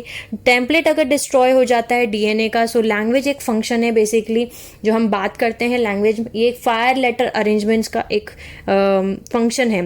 ओके, सो ऑडिबल आउटसाइड एक्सप्रेशन, जो भी आप एक्सप्रेस कर रहे हैं, जो भी आप सुन पा रहे हैं, वो सब कुछ आपके इंफॉर्मेशन कॉन्शियसनेस में स्टोर्ड है। ओके, जो कि आपके फायर लेटर्स में स्टोर है, यानी DNA के अंदर आपके फायर लेटर्स है, वहां पे सारी इंफॉर्मेशन, सारी चीजें स्टोर्ड हैं ऑलरेडी कॉन्शियसनेस में। तभी आप मेरी चीजें समझ पा रहे हैं। अगर आज मैं आपसे हिंदी में बात कर रही हूँ तो वो आपके DNA के अंदर जो फायर लेटर्स है उसमें ये सारी इंफॉर्मेशन स्टोर है। ओके, आपकी कॉन्शियसनेस में सारी चीजें स्टोर हैं। लेकिन जब उन्होंने स्क्रैम्बल किया DNA टेम्पलेट्स को तो हमारी जो लैंग्वेज पैटर्न्स थे वो भी स्क्रैम्बल हो गए और हमें नहीं पता चला कि कैसे उनको बेसिकली उन्होंने स्पेसिफिक स्क्रैम्बल फ्रीक्वेंसीज को ग्रिड्स के थ्रू रन करना शुरू किया एट डिफरेंट एंगल्स, जिसका मतलब ये था कि अगर वो लोग नाइबिरू डायटेक क्रिस्टल ग्रिड एक स्पेसिफिक एरिया से अगर वो कर रहे हैं, चला रहे हैं, ओके, होल्ड कर रहे हैं उस प्रोग्राम को, ओके, यानी कि अगर वो उनकी जो ले लाइंस हैं उसमें वो कोडिंग होगी जिसमें different sets of scramble pattern होंगे, जिसका मतलब होता है कि डिफरेंट टू डिफरेंट, यानी अलग अलग पर्सन के अलग अलग DNA में अलग अलग डिस्टॉर्शंस। यानी कि मान के चलिए इंडिया का जो एरिया है, यहाँ के जो DNA टेम्पलेट हैं वो अलग तरीके से डिस्टॉर्ट हुए, खराब हुए, फाइव लेटर सीक्वेंस यहाँ के अलग तरीके से खराब हुए। फिर अमेरिका के जो लोग हैं उनके जो DNA पैटर्न्स हैं उनके अलग तरीके से खराब हुए, सबके अलग अलग पैटर्न खराब हुए क्योंकि उन्होंने इस तरीके से ही यूज किया, बिकॉज उन्होंने ले लाइंस को यूज किया बीच में। ओके, सो जो ले लाइंस हैं हमारे अर्थ पे उनको यूज करके उन्होंने different sets of scramble patterns बनाए। ओके, इस रेस ग्रुप्स में यानी डिफरेंट डिस्टॉर्शन होगा, फिर दूसरी रेस लाइन है जो वहां पे है वहां पे दूसरा डिस्टॉर्शन होगा। ओके, सो इस रेस का डिफरेंट इससे मतलब सब में डिफरेंट होगा। ओके, इसकी वजह से हम लैंग्वेज पैटर्न्स भूल गए, हम ये भूल गए कि हमें एक दूसरे से बात कैसे करना है। यानी रातों रात जब हम सब सुबह में उठे तो हमें बात करना ही नहीं आती थी, हमारी लैंग्वेज खत्म हो चुकी थी क्योंकि हमारे डीएनए टेम्पलेट्स को इन्होंने मैसअप कर दिया था। यहाँ तक कि जो इन्होंने मास स्क्रैम्बल पैटर्न दिया इन्होंने, वो ये था कि मास स्क्रैम्बल पैटर्न के अंदर अंदर एक छोटे छोटे स्क्रैम्बल पैटर्न्स दिए जो कि लॉन्ग टाइम लगाते थे ये पता करने के लिए कि जो एक्चुअली हमें पहले पता था कि हम कौन हैं, यहाँ क्यों आए हैं और हमारी हिस्ट्री क्या है, वो सब कुछ हमें याद रहती थी, वो अब हमें याद नहीं रहती। ओके, क्योंकि बेसिकली ये हमारी इस पूरे इंसिडेंट से, जैसे मैंने आपको बताया कि हमारी रेस मेमोरी ब्लॉक हो गई, हमारी कुंडलिनी जो नेचुरल कुंडलिनी फ्लो होता था बॉडी में वो ब्लॉक हो गया। Pineal gland, thalamus, hypothalamus, thyroid gland malfunctions, ये सब कुछ माल फंक्शन हो गए। इन सभी चीज़ों में मतलब इनका जो फंक्शन करने का तरीका था वो चेंज हो गया, जिसकी वजह से शॉर्टन लाइफ स्पैन हो गया और हमारा इंटरडायमेंशनल परसेप्शन ब्लॉक हो गया। ओके, मेजर म्यूटेशंस किए इन्होंने उस टाइमलाइन पे, बेसिकली ऐसा बोल सकते हैं। हमारी जो मेमोरी हमारी डिलीट हो गई, वो सारी मेमोरी जो है एक्चुअली इन्होंने जो भी हमारा डीएनए स्ट्रैंड 4 है, यानी हमारा चक्रा नंबर 4, यानी हमारा हार्ट चक्रा, यानी जो भी डीएनए स्ट्रैंड 4 में स्टोर था, यानी उसके या तो डीएनए स्ट्रैंड 4 में या उसके ऊपर के डीएनए स्ट्रैंड में जो कुछ भी स्टोर था इंफॉर्मेशन, नॉलेज, ओके, मेमोरीज, वो सब कुछ इन्होंने कट ऑफ कर दिए। ओके, ताकि हम एक्टिवेट ना कर सके डीएनए स्ट्रैंड 4 को और उसके हायर डीएनए स्ट्रैंड्स को। सो जो कुछ भी बचा हुआ था डीएनए स्ट्रैंड 1 में, डीएनए स्ट्रैंड 2 में, ठीक है, वही इन्होंने रहने दिया। ओके, यानी कि और बाकी सब कुछ हमारा खत्म कर दिया, यानी कि डीएनए स्ट्रैंड 1 और 2 को ही रखा गया, यानी कि हमारी इमोशनल बॉडी और फिजिकल बॉडी कनेक्शन उतना ही, ताकि हम फिजिकल फॉर्म को सस्टेन कर सके, और बाकी हमारे सारे डीएनए स्ट्रैंड्स को डीएक्टिवेट कर दिया गया, यानी स्क्रैम्बल्ड कर दिया गया, खराब कर दिया गया, डिस्टॉर्ट कर दिया गया, उनको कट कर दिया गया उन कनेक्शंस को, ताकि हम उस चीज़ों को याद नहीं रख सकते। तभी हमारी मेमोरी डिलीट है, बिकॉज हमारा डीएनए स्ट्रैंड 4 एक्टिवेट ही नहीं है। ओके, सिर्फ उन्होंने डीएनए स्ट्रैंड 1 और 2 को रहने दिया ताकि हमारी इमोशनल बॉडी और फिजिकल बॉडी कनेक्शन बना रहे। ओके, सो और इसकी वजह से आज तक हमें नहीं याद कि हमारी एंशिएंट हिस्ट्री क्या थी, हमें ये नहीं याद कि हम यहाँ पे बॉडी में कैसे आए। यानी कि जो फीटल इंटीग्रेशन होता है, ओके, जब आप एक छोटा बच्चा जब वो कंसीव होता है, यानी एक फीटल इंटीग्रेशन होता है, वो कैसे होता है, वो एक कॉन्शियस प्रोसेस होता था कि आप अपने माँ के पेट में कैसे आए। ओके, और उसके बाद में आप कैसे पेट में बड़े, मतलब बेबी के रूप में बने, फिर आपका बर्थ कैसे हुआ। सो पहले जो फीटल इंटीग्रेशन जो बर्थ होते थे, बेबी बर्थ होते थे, वो ऐसे नहीं होते थे कि उनको कोई लैंग्वेज नहीं आती, एक बेबी को कुछ भी नहीं पता उनको। पहले फीटल इंटीग्रेशन एक कॉन्शियस प्रोसेस हुआ करता था। ओके, एक साइकिक परसेप्शन जो कि एक नेचुरल चीज़ हुआ करती थी। ओके, एक इंटेंशन सेट किया गया बेसिकली स्टीलर एक्टिवेशन साइकिल से। ये सारी चीज़ें तो उन्होंने की गई, उसके अलावा एक और चीज़ उन्होंने एक इंटेंशन सेट किया कि जब स्टीलर एक्टिवेशन साइकिल आएगी, यानी स्टारगेट ओपनिंग साइकिल आएगी इन 2000 से लेके 2017 के बीच में, जिस समय सारे स्टारगेट ओपन होंगे, उस समय पे सर्टेन इंडिविजुअल्स होंगे, यानी सर्टेन लोग होंगे जिनको उन्होंने चूज किया गया था उस ग्रुप में से, जिनके बेसिकली 3 एजेंडा थे, यानी ड्रैकोलियन एजेंडा, जेहोविन एंटी ड्रैकोलियन, और 3 जो ग्रुप्स थे बेसिकली यूनाइटेड लूसीफेरियन ग्रुप्स एजेंडा। इन सभी लोगों ने डिसाइड किया, यानी सबसे पहले लूसीफेरियन ने डिसाइड किया, उसके बाद बाकी सबने भी देख लिया। उन्होंने कुछ ग्रुप्स को चूज किया, यानी ह्यूमन को चूज किया, कुछ जिनके पास में, नॉट सभी को, कुछ रेसेस को चूज किया बेसिकली, जिनको उन्होंने इम्प्लांट किया। ओके, यानी कि अनु मेल्चिसडिक्स, जिनको चूजन वंस बताया गया, जो इनको इम्प्लांट किया गया, ताकि जब स्टीलर एक्टिवेशन साइकिल आए, यानी कि उनकी भी कुछ हद तक उनके डीएनए को खराब किया गया, स्क्रैम्बल किया गया, ताकि उनके अंदर भी कोई मेमोरी ना रहे कि क्या हुआ था। और अब उनको री एजुकेशन दिया गया और उनको ग्रुप्स उनके क्रिएट किए गए कि तुम चूजन वंस हो, तुम्हें चूज किया गया है। ओके, और तुम वो सर्टेन उन्होंने पिक किए सर्टेन लोग जिनके करेक्ट 5 लेटर सीक्वेंस थे, क्योंकि उनको करेक्ट कंसंट्रेशन डीएनए चाहिए ताकि वो रन कर सकें डीएनए ग्रिड्स को। बेसिकली ग्रिड्स को रन करने के लिए उनको डीएनए चाहिए होंगे। ओके, सो ताकि वो उन्होंने उनको इम्प्लांट किया, और ये इम्प्लांट किया था उन्होंने बाय फिजिकल इम्प्लांट, यानी फिजिकली उनको इम्प्लांट किया गया, या फिर फ्रीक्वेंसी इम्प्लांट्स जो उनके 4th स्ट्रैंड डीएनए में इम्प्लांट लगाए गए, ताकि वो मैनिफेस्ट हुआ उनके एस्ट्रल बॉडी के अंदर, जिसकी वजह से certain parts of 4th strand DNA on तो हुआ, लेकिन सिर्फ कोडेड वाला, यानी कि जो उनके मैट्रिक्स से जाके जुड़ता था, ताकि वो साइकिक परसेप्शन को रिसीव करना शुरू कर दें, कि उनको साइकिक परसेप्शंस आ गए हैं, अब उनको इंट्यूशन काम कर रही है, ताकि वो अपने भगवान को बात करते हुए सुने, उनको आवाज़ें आएँ और वो सोचें कि ये हमारा भगवान हमसे बात कर रहे हैं। और ये पर्पसली किया गया था इस ऑब्जेक्टिव के साथ में कि जब टाइम आएगा स्टीलर एक्टिवेशन साइकिल का, तब वो इन सोल्स को, इन लोगों को वो एक्टिवेट करेंगे बाय सेइंग कि हाय, और उनको लगेगा कि चलो अब ये हमारे भगवान हमसे बात कर रहे हैं, हमारे एंजल्स हमसे बात कर रहे हैं, और उनको बोला जाएगा कि तुम्हें ग्रिड वर्क करना है। ओके, और उनको न्यू एज मूवमेंट में बताया जाएगा कि तुम्हें ग्रिड वर्क्स करना है, तुम्हें ग्रिड पे जाके काम करना है, और तुम्हें उसके बाद में जब वो ग्रिड वर्क करना शुरू करेंगे तब उनको पूरे उनके डीएनए को उल्टा कर दिया जाएगा। ओके, उनको ग्रिड्स तो एक्टिवेट करवाए जाएंगे लेकिन रिवर्स में। सो बेसिकली जो भी लोग ग्रिड वर्क करते हैं, ओके, या फिर जो भी लोग चैनलिंग करते हैं, प्लीज़ ये देखिए कि आप किससे बात कर रहे हैं। ओके, जो एंजल्स हैं जो आपसे कम्युनिकेट कर रही हैं हायर डायमेंशंस में, वो एक्चुअली कौन है, जो अपने आप को असेंडेड मास्टर्स बता रहे हैं वो एक्चुअली कौन है, आप कनेक्ट कर किससे रहे हैं, ठीक है, कौन है जो आपसे बात कर रहा है उनको। तो ये वो इंसिडेंट था बेबीलोन मैसेकर, जिस टाइम से सब कुछ चेंज हो गया बेसिकली। ओके, आई होप आप सभी को ये बात समझ में आई होगी कि कैसे हम सभी के सभी सोल्स जो हैं, इस मेमोरी को हमारी डिलीट कर दिया गया है, हमें किसी को भी याद नहीं है। ये एक पार्ट ऑफ लूसीफेरियन कवेनेंट का एक हिस्सा था, एक एटलांटिन कॉन्स्पिरेसी थी जिसको अप्लाई किया गया था। ओके, और इसको बाइबल में रिकॉर्ड किया गया tower of Babel. Okay, I hope आप सभी को समझ में आया हो कि बेबीलोन मैसेकर क्या हुआ है। ओके, अब नेक्स्ट पार्ट में चलते हैं हम। नेक्स्ट है हमारा 2668 BC का, जिसको बोला जाता है Dodger invasion. Okay, Dodger invasion का मतलब ये है कि ये वो टाइम फ्रेम था जिसमें वापस इजिप्ट इन्वेजन हुआ था। इस पॉइंट पे बहुत सारे जो लोग थे वो होल्ड कर रहे थे, इजिप्ट में फाइट कर रहे थे कि कौन इजिप्ट को रूल करेगा, क्योंकि थोतेंकी ग्रुप्स वहाँ पे एंटर कर चुके थे, और मार्डोक जो थे, मार्डोक अनुनाग के रेस लाइन्स वो भी वहाँ पे थे, स्कैरब किंग लाइन्स वो भी वहाँ पे थे। तो फाइनली एक हमारी जो गार्जियन लाइन्स थी वो भी वहाँ पे थी, जो इमोटॉप लाइन्स थी, उन्होंने सकारा बेस को होल्ड कर रखा था। सकारा ऑलवेज से सेक्रेट साइट है, एक इंपॉर्टेंट साइट रही है इजिप्ट में, क्योंकि ये कनेक्ट करती है सर्टेन एस्केप पोर्टल्स, यानी कि सकारा में कुछ ऐसे पोर्टल्स हैं जहां से आप एस्केप कर सकते हैं फटाफट यूज करके, इनटू क्विक वे है, यानी वो बहुत शॉर्ट, उन पोर्टल्स को आप यूज करके फटाफट आप वहां से क्विकली जल्दी से आप उन एरियाज में जाएं सकारा में, और आप एक्टिवेट करें, इजीली एक्टिवेट कर सकते हैं खुद को, और आप इनर अर्थ में जा सकते हैं उससे पहले कि आपको कोई पकड़े। ओके, सो वहां पे एस्केप पोर्टल्स थे। सो सकारा इजिप्ट जो था वो बेसिकली गार्जियन रेसेस प्रोटेक्ट कर रही थी।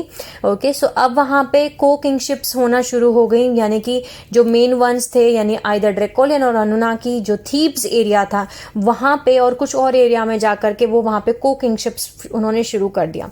इन 2668 BC जो डॉजर थे वो बने फेरो, और इमटॉप जो कि हमारे मैजिक रेलाइन किंग्स थे, जो कि उनके एडवाइजर बने, विजनर बोला जाता है, विजर बोला जाता है जिनको, जो कि रियल फैरो थे, जो कि पावर में थे उस टाइम पे। ओके, सो इमटॉप एक्चुअली फैरो थे, उनको इसीलिए सब कुछ चीजें पता थी कि मैथ्स बिल्डिंग कैसे बनाई जाती है, मैथ्स कैसे बनाया जाता है। वहाँ पे स्टेप इन पिरामिड्स बनाए गए थे, अगर आप गूगल पे देख सकते हैं तो मैं वैसे फोटो ऐड कर दूंगी इसमें वीडियो में भी। ओके, ताकि आप देख पाएं कि उन्होंने वहाँ पे क्या कंस्ट्रक्शंस किए थे उस टाइम पे, क्योंकि उनको इन सब चीज़ों का नॉलेज इसीलिए था बिकॉज वो रॉयल लाइन से बिलोंग करते थे। He was pre dynastic Kings. Okay, तो वहाँ पे इन्वेजन हो रहे थे बेसिकली हर एरियाज में से, बेबीलोन में से, सुमेरियन में से, बेबीलोन एरिया साइड से, सुमेरियन साइड से, इजिप्ट पे, क्योंकि इजिप्ट में मेजर टारगेट नंबर 4 भी था। ओके, सो वहां पे टेलीपोर्ट स्टेशन था जो कि पिरामिड्स ऑफ गीजा में था। ओके, वहां पे सोलर स्पाइरल्स टारगेट नंबर 4 भी था। सो इमटॉप को जो है वहाँ पे वो सराउंडेड थे और बिल्कुल अच्छा नहीं था वहाँ पे, क्योंकि सब लोग वहाँ पे ऑलरेडी रेड्स कर रहे थे। उस समय पे इनॉक ने डिसाइड किया कि बड़ा अच्छा चांस है, चलो इनके पास में। सो इनॉक गए इमोटॉप के पास एज डॉजर। डॉजर जो थे वो इनॉक थे, ओके इनॉक ही डॉजर थे। सो इनॉक ने इमोटॉप को बोला कि हमें पता है कि जो तुम्हारे माजी ग्रे लाइन किंग लाइन्स हैं जिनको तुम छुपा रहे हो वो कहाँ पे हैं, और जो लोग थीप्स में हैं, जो ड्रेकोलियंस हैं, जो अनुनाकी रेस लाइन्स हैं जो रेड कर रही हैं, वो ऑलरेडी माजी ग्रे लाइन्स को ढूंढ रही हैं। तो अगर मैं उनको जाके बता दूं कि तुम्हारे माजी ग्रे लाइन किंग लाइन्स कहाँ पे छुपी हुई हैं, तो वो यहाँ पे आके वो रेड करेंगे, वो इन्वेड कर देंगे। सो इससे बेटर होगा कि क्यों ना तुम मेरे साथ एक डील कर लो और मैं उनको ना बताऊं कि माजी ग्रे लाइन किंग लाइन्स तुम्हारी जो हैं वो कहाँ पे हैं, ओके यानी जो तुम्हारी गार्जियन रेसेस हैं, इंडिगो रेस लाइन्स हैं, जो स्टार सीड्स हैं, वो कहाँ पे हैं, तुम्हारी जीन्स बच जाएंगे। ओके सो बेसिकली मैं उनको नहीं बताऊंगा, तो तुम्हें बेटर नहीं लगता कि तुम मेरे साथ डील करो। इमोटॉप जो थे बेसिकली उनको वो लूज सिचुएशन में थे, यानी कि या तो वो थीप्स में जो और दूसरे ग्रुप्स थे उनसे इन्वेजन करवा लेते, या तो वो इनॉक के साथ में एक डील कर लेते। दोनों ही सिचुएशन में वो हार ही रहे थे, लेकिन इस सिचुएशन में एक्चुअली वो कम उनको लॉस हो रहा था। अगर वो इनॉक के साथ में डील करते एटलीस्ट वो जिंदा तो रहते। बाकी की जो रेस लाइन्स थी जो थीप्स में रेड करी थी वो तो मारी डालती उनको। सो उन्होंने डिसाइड किया कि काफ़ी टाइम होगा ये सोचने के लिए कि एक्चुअली आगे क्या करना चाहिए। सो उन्होंने बोला, इमोटॉप ने बेसिकली अग्री किया कि फाइन ठीक है तुम ले लो, अब तुम होगे किंग। और ऐसे इमोटॉप ने हैंड ओवर कर दिया अपना बेसिकली अपना पूरा का पूरा किंगडम, और वो बहुत हेल्पफुल थे और रजिस्ट नहीं कर रहे थे। इसलिए इनॉक ने उनकी नॉलेज की वजह से, क्योंकि उनको अपने साथ में रखा एज वाइजर, ओके क्योंकि इनॉक जो थे उस समय पे एमरल्ड कवनेंट नहीं थे, तो उनके पास में एक्सेस नहीं था उन नॉलेज का, उस इंफॉर्मेशन का जो इमोटॉप के पास में था। ओके इसलिए इमोटॉप को उनको रखा गया एज हिज एडवाइजर, डॉजर का एडवाइजर की तरीके से रखा गया। ओके और उनके बडी जो उनके साथ में रहे। उसके बाद में इनॉक जो थे वो उनको किडनैप कर लिया गया। उन्हें जो किडनैप किया जिन लोगों ने, वो वही थे जो थीप्स ग्रुप्स थे, यानी थीप्स में जो लोग थे, थीप्स में जो इन्वेजन कर रहे थे, उनको फाइनली पता चल गया था कि जो डॉजर है वही इनॉक है। सो जब उनको ये पता चला कि डॉजर ही इनॉक है, तब उन्होंने इनॉक को किडनैप कर लिया। सो अगर आप हिस्ट्री में देखेंगे तो हिस्ट्री में ऐसा लिखा हुआ है कि डॉजर मर गए थे, डॉजर हैज डाइड, लेकिन डॉजर मरे नहीं थे, उनको किडनैप कर लिया गया था और उनकी जो लाइन थी आगे वो स्टिल कंटिन्यूड हुई। इधर इनॉक को जब किडनैप कर लिया गया, वो उसके बाद उनको ले जाया गया ग्रेट पिरामिड में एज अ प्रिजनर और एज अ स्क्राइब, और उनको फोर्स किया गया कि वो ट्रांसलेट करें उस इंफॉर्मेशन को जो उनको पता है। और यहाँ से हमें Egyptian book of the dead मिलती है, यानी Egyptian book of the dead है वो ऐसे ही आई है, यहाँ से आई है। इनॉक ने वो बुक लिखी है और उन्होंने वो क्यों लिखी है, कैसे लिखी है, किस सिचुएशन में लिखी है, वो अब आपको सभी को पता है। बेसिकली वो पंप कर रहे थे इनॉक को कि इनॉक के पास जो इन्फॉर्मेशन है, जो उनको पता है तिब्बतन टेक्स्ट से, जो उनके पास में एक्सेस था जब वो एमरल्ड कवनेंट में काम कर रहे थे, तब उनके पास में तिब्बतन टेक्स्ट का जो भी इंफॉर्मेशन थी, जो भी नॉलेज थी, उन सभी को वो निकालना चाह रहे थे यहाँ से। So Egyptian book of the dead और Tibetan book of the dead actually part translation से सेम इंफॉर्मेशन के, जो ओरिजिनली आती है सीडीडी प्लेट से, जो पहले उनके पास में जब एमरल्ड कवनेंट वो थे तब उस समय पे जब उनके पास सीडीडी प्लेट थे, उस समय जो इन्फॉर्मेशन उनके पास में थी वहां से आते हैं। लेकिन जब उन्हें ये सारी प्रॉब्लम्स हो रही थी इनॉक को पिरामिड के अंदर, तब उनका हार्ट चेंज हो रहा था, ओके कि मैं गलत कर रहा हूँ कुछ। उस समय पे सेमजासे लूसीफेरियन ग्रुप्स जो पैलेडियन ब्लॉन्ड्स हैं, ओके सेमजासे लूसीफेरियन नाइबुरुन अनुनाकी ग्रुप्स, उन्होंने इनॉक को वहां से निकाल लिया और उन्होंने रेस्क्यू किया और उनको लेके गए वो पैलेडियन सिस्टम में एल्सियन में, यानी एल्सियन में वो ले गए उनको इनॉक को और वहां पे उनको रख दिया उठा के। जब उन्होंने वहां पे उनको उठा के रख दिया पैलेडियन सेमजासे लूसीफेरियन अनुनाकी रेसेस ने, उस समय पे जो सेरीज ग्रुप हैं, सेरीज हमारे गार्जियन रेसेस हैं, CEREZ, ओके, जो कि हमारी गार्जियन रेसेस हैं। और जो पैलेडीज हैं, जो एक्चुअली पैलेडीज हैं, जो हमारे गार्जियंस हैं, ओके, वो इनॉक के पास में गए और उन्होंने बोला कि देखो तुम एक्चुअली क्या कर रहे हो, देखो कि तुम अपने लोगों के साथ में क्या कर रहे हो, क्या मैस क्रिएट कर रहे हो, क्या तुम चाहते हो कि तुम्हारे लोग सफ़र करें। और इनॉक जो थे वो हमेशा अपने लोगों के बारे में केयर करते थे, और यही डिफरेंस था between thought and Enoch, okay. Thought जो थे वो अपने ही लोगों को एज एक्सपेंडेबल की तरीके से देखते थे कि उनके लिए वो सिर्फ कुछ एक ऑब्जेक्टिव हैं, कुछ चीज़ों को, कुछ गोल्स को अचीव करने के लिए, दैट्स इट, ओके। बाकी जो इनॉक थे उनके दिल में हमेशा से एक हार्ट फीलिंग थी, एक दिल में उनके एक जगह थी अपने लोगों के लिए, उनको फील होता था अपने लोगों के लिए। सो उस टाइम पे, इस इंसिडेंट के बाद इनॉक ने एंटर किया एमरल्ड कवेनेंट इन 2250 BC, और यहाँ से उन्होंने ट्रांसलेट किए emerald covenant translations of CDT plates into the book of Enoch, जो इनॉक की बुक्स हैं, ओके। बट इनॉक वापस से इसके बाद इन 1670 BC और इन 1550 BC जब क्राइस्ट पीरियड था, तब वापस इन्होंने एमरल्ड कवेनेंट तोड़ दिया, ब्रेक किया, और वापस से वो डार्क फॉलन एंजेलिक्स के ग्रुप में चले गए, ओके। सो ये आगे का इंसिडेंट है, लेकिन उस टाइम पे उनकी जो बुक्स ऑफ इनॉक्स आई हैं, ओके, ये उस समय पे उन्होंने ट्रांसलेट की बेसिकली, ओके। सो यहाँ पे इनॉक जो थे वो एमरल्ड कवेनेंट में एंटर हो गए थे, और इनॉक एमरल्ड कवेनेंट में एंटर करने से पहले वो लीड कर रहे थे मेडियनाइट्स, हिक्सोस किंग लाइन्स को, रेस लाइन्स को, जो कि जब उन्होंने एमरल्ड कवेनेंट में एंटर हो गए तब ये रेस लाइन्स जो थी ये आगे लीड कर रही थी विदाउट किंग, यानी विदाउट लीडर, कोई इनका लीडर नहीं था, और ये दोनों रेस लाइन्स जो थी वो आगे बढ़ रही थी। इसलिए उस टाइम पे गैलेक्टिक फेडरेशन आए और वो बने leader of Hyksos people, okay. और यहाँ से वो पूरा ग्रुप आता है जहाँ हम जानते हैं आर्कएंजल माइकल मैट्रिक्स, ओके। यानी कि जो आर्कएंजल माइकल मैट्रिक्स हैं वो एक्चुअली सेंटोरियन ग्रुप्स हैं जो अल्फा सेंटोरी से आते हैं, उनका पार्ट है।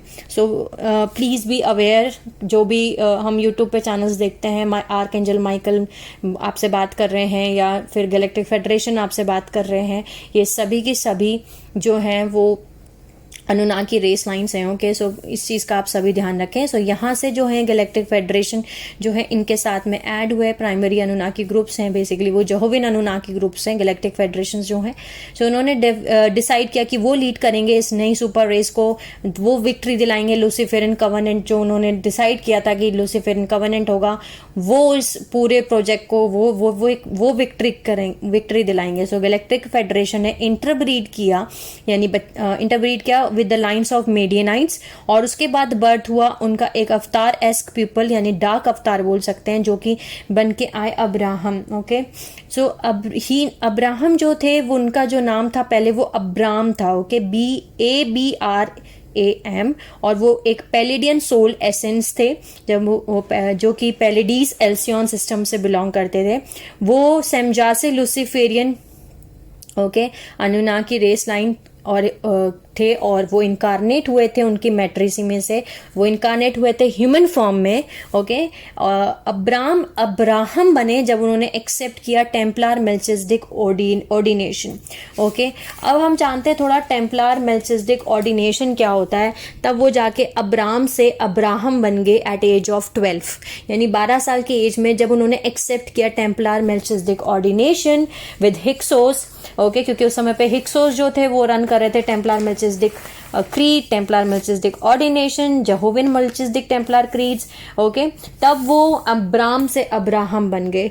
अब हम जानते हैं टेम्पलार मेल्चिसडिक ऑर्डिनेशन क्या होता है। टेम्पलार मेल्चिसडिक ऑर्डिनेशन का मतलब है reverse sequence activation 11 strand DNA template का, जिसमें कि वो ट्रांसमिट करेंगे फ्रीक्वेंसी इम्प्लांट, जो कि ब्लॉक करता है 12 स्ट्रैंड DNA को और हायर एक्टिवेशन को, यानी कि मोनाडिक रिवर्सल्स, ओके, जो कि कंप्लीट डिफरेंट फॉर्म है, यानी कि एक टेम्पलार मेल्चिसडिक बिल्कुल डिफरेंट है कंपेयर टू मेल्चिसडिक क्लोइस्टर रेस, ओके।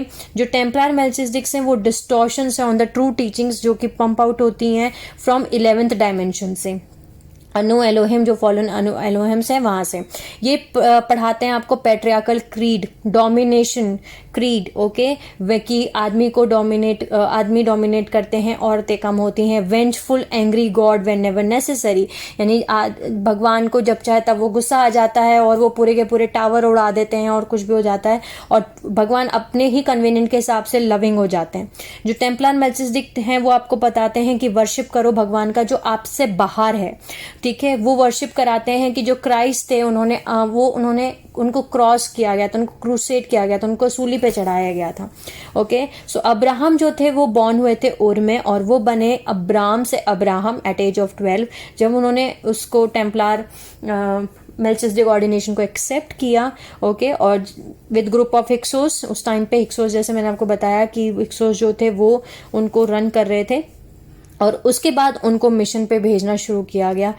एक उसमें से मिशन था कि उनको इजिप्ट भेजा गया to set the stage to go on a conquest, और उनको भेजा गया एक मिशन पे, और वो मिशन क्या हो सकता है, आई थिंक आपको अब तक तो सभी को समझ में आ चुका होगा कि कौन से मिशन पे भेजा गया होगा उनको मिशन पे भेजा गया था arc of the covenant gold box को वापस चुराने के लिए, ओके। सो उनको होल्ड हो गया, यानी उन्होंने वहां पे जाकर के arc of the covenant gold box फिर से चुराया, ओके।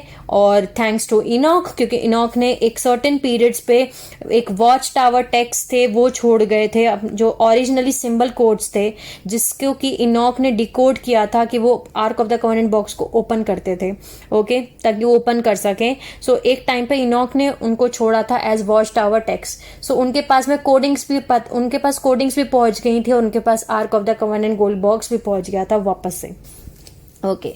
इसके बाद अब्राहम गए इजिप्ट में, यानी सकारा एरिया में अपनी फैमिली के साथ, और उन्होंने शादी की एक इजिप्शियन मिडिनाइट वुमेन जो ऑलरेडी इजिप्ट में ही रह रही थी, और उसके बाद उन्होंने मैनेज किया arc of the covenant gold box को। और अब्राहम को इसके बाद एक बड़े मिशन के लिए भेजा गया, जिसमें कि उनको ये बोला गया, जिसमें कि उनको पहला स्टेप ये था कि उन्होंने arc of the covenant gold box को चुराया था, और उनको बोला गया नेक्स्ट उससे भी बड़ा मिशन जो कि था डेड सी कॉन्क्वेस्ट, बिकॉज ये वो एरिया है जो डेड सी कॉन्क्वेस्ट है, जो हमारा नेक्स्ट पार्ट है 2024 BC का डेड सी कॉन्क्वेस्ट, ओके, जो अब अफेक्ट हुआ सबसे ज्यादा एरिया जो डेड सी है। ये डेड सी आती है बिटवीन इजराइल एंड जॉर्डन के बीच में।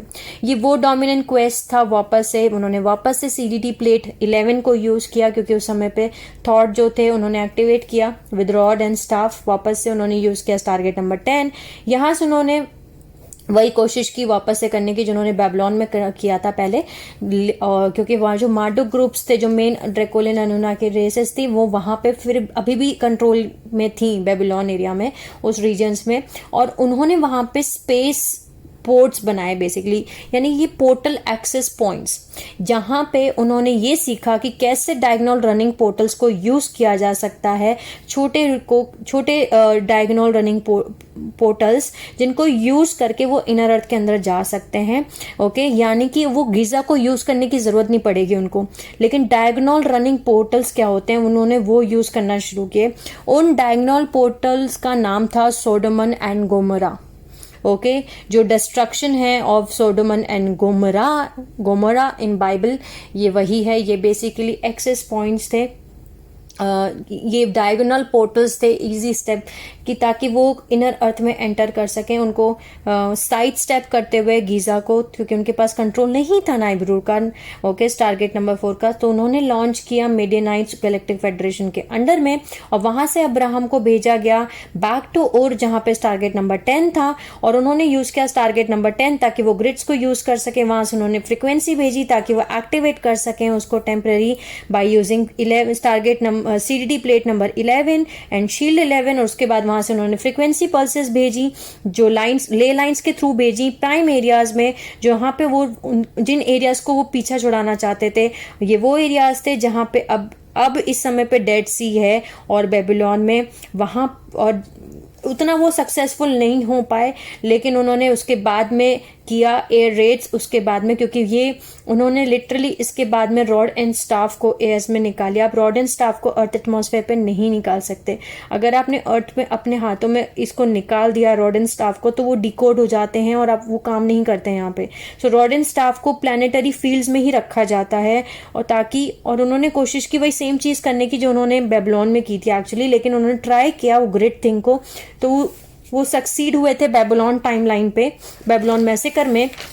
लेकिन लेकिन उनको इस बार जब वो डेड सी कॉन्क्वेस्ट कर रहे थे तब उन्हें इस बार प्रॉब्लम्स हुई क्रिएट, ठीक है, बाय यूजिंग 2 पोर्टल सेटअप्स। उन्होंने 2 पोर्टल सेटअप यूज किए थे। जो पोर्टल्स बने उनका नाम था, जैसे मैंने आपको बताया, सोडोमन एंड गोमोरा। ये बेसिकली एक्सेस पॉइंट्स थे जिनको यूज करके वो साइड स्टेप कर सकते थे किसी भी चीज को। उन्होंने ये वो यूज कर रहे थे एज टूल्स, जिससे कि वो 3D एटमॉस्फेयर पे वो निकाल सके इस एरिया के ऊपर, यानी सोडोमन एंड गोमोरा के ऊपर वो रॉड एंड स्टाफ को उन्होंने निकाल दिया। उसके बाद में उन्होंने डायरेक्टली बीम किया नीचे की तरफ, ओके, और जब इनको एक साथ यूज किया गया तो उससे क्रिएट हुआ एक फोटोसोनिक वेव, जो कि एक फोटोन वेव है, बट वो कैरी करता है साउंड वाइब्रेशन, जिसके अंदर एबिलिटी है कि वो कुछ भी D1 level of molecule structure को वेपराइज कर सकता है। लिटरली उसने वेपराइज कर दिए ये 2 एरिया, 2 सिटी पूरी की पूरी वाइप आउट हो गई। प्लस जो नाइस लश एरिया था, जो अब डेड सी बोला जाता है, वहां पे अब कुछ भी नहीं है, अब वो डेड सी है। वहां पे पहले बहुत ज्यादा हरियाली थी, बहुत सुंदर लश एरिया था, वो भी पूरा का पूरा गायब हो गया। वहाँ पे ग्रीन वाटर हुआ करता था जो अब नहीं है, ओके। सो ये एक दूसरी चीज़ है जो बिब्लिकल रिकॉर्ड में स्टोर की गई है, लिखी गई है। सोडोमन एंड गोमोरा स्टोरी ये यहाँ से आती है उस पीरियड के बाद में, और ये एंड हुआ, ओके। और इस टाइम के बाद में फिर से जो हमारी गार्जियन रेसेस थी, उन्होंने फिर से arc of the covenant gold box वापस से उनके पास में ले लिया गया, क्योंकि अगर वो उस समय पे नहीं लेते तो आज हम यहाँ पे जिंदा नहीं होते। लेकिन वो उस समय पे शील्ड, ओके, सिग्नेट शील्ड और CDT प्लेट 11 नहीं ले पाई थी। सो ये एक हिस्टोरिकल रिकॉर्ड है जो हमारे उसमें मिलता है, हमारे बुक्स में भी मिलता है, आपको गूगल पे भी मिल जाएगा, ओके। ये था हमारा डेड सी कॉन्क्वेस्ट कि जब गैलेक्टिक फेडरेशन और लूसिफेरन अनुनाकी रेसेस ने वापस से स्टील चुराया, arc of the covenant box और टूल्स वापस से लॉन्च किया, वर्ल्ड डोमिनियन कैंपेन वापस से बेबीलोन में उसको एक्सटेंड करके लेके गए डेड सी में एरिया में between Israel and Jordan, destroy किया सुमेरियन सिटीज को जो लोकेट करती थी डेड सी रीजन्स में। इसको रिकॉर्ड किया गया as destruction of Sodom and Gomorrah Bible में। और यहाँ पे माजी ग्रेल किंग लाइन्स ने वापस से रिट्रीव कर लिया arc of the gold covenant gold box और टूल्स, और उन्होंने प्रिवेंट किया वापस से अनुनाकी वर्ल्ड डोमिनियन को रोका। सो बेसिकली जो सोडोमन एंड गोमोरा थे ये एक्सेस पॉइंट्स थे, ओके। ये बेसिकली 2 पोर्टल सेटअप्स किए गए थे, जिन्होंने सीखी थी टेक्नोलॉजी की कैसे इन 2 पोर्टल्स को यूज करके वो साइड स्टेप कर सकते हैं स्टारगेट गीजा पोर्टल्स को बेसिकली, ताकि वो उसको साइड स्टेप कर सकें। सो ये वो इवेंट था। इसके बाद नेक्स्ट आता है हमारा 1670-1550 हिक्सोस इन्वेजन। यहाँ से हम जानेंगे नेक्स्ट पार्ट में, ओके। सो आई होप आप सभी को समझ में आया हो।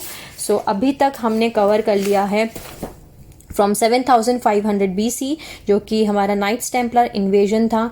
उसके बाद हमने जाना कैसे नाइट्स टेम्पलर इन्वेजन में क्या हुआ था। उसके बाद हमारा 5900 BC जो कि सेंटोरियन वॉर्स थे। उसके बाद में 3650 BC जो कि मायन रेड्स थे। उसके बाद में हमने जाना 3470 BC जो कि बेबीलोन मैसेकर था। उसके बाद हमने जाना 2668 BC डॉजर इन्वेजन। हमने ये भी जाना 2024 BC जो कि डेड सी कॉन्क्वेस्ट। यहां तक हमने ऑलरेडी कंप्लीट कर लिया। नेक्स्ट पार्ट में हम जानेंगे हिक्सोस इन्वेजन जो कि 1670 BC से लेकर के 1550 BC में हुआ है, ओके। तब तक के लिए sending you lots of love, healing and happy energies to all my soul family जो मेरा ये वीडियो देख रहे हैं। Take care of yourself and see you soon.